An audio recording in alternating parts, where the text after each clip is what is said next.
Jaden Daniels, is he good enough to jettison Justin Fields? Because everybody believes that Caleb Williams sure is. So you would then say you would, if you were Ryan Poles, send off Justin Fields and draft Jaden Daniels over Caleb Williams? You would do that? I would if I was Chicago, yes. And again, I think super highly of Caleb. I would say this: both Caleb and Jaden are just as dynamic athletically as Justin, Mm-hmm. and are both better throwers of the football. And so, because of that, and again, I like Justin. I still think Justin has a really bright future in the NFL. But because of that, I would say Chicago, yes.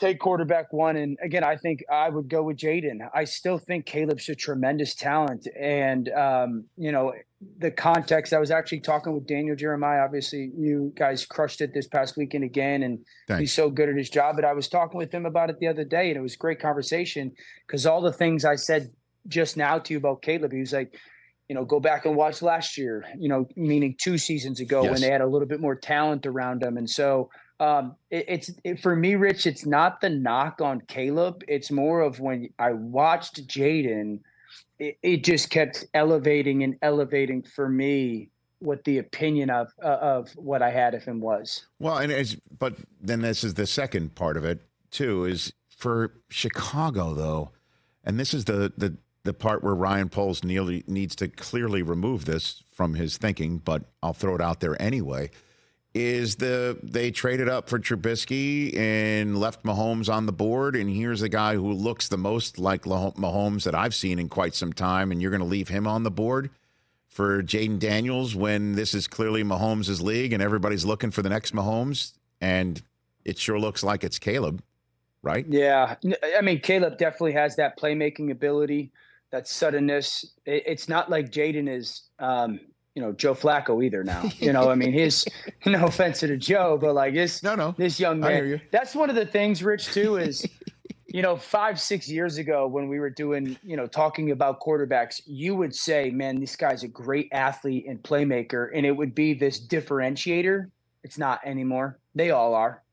I honestly think the differentiator now is how much example do you have of that guy consistently playing on time and on rhythm and on balance and seeing it the right way and cutting the ball loose within the construct of a timing concept.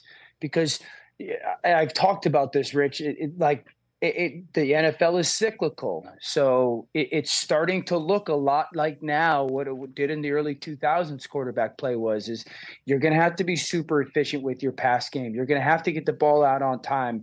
You're going to have to play within structure on a consistent basis. Defenses are far too prepared and athletic and smart now. And so I think it's flipped a little bit.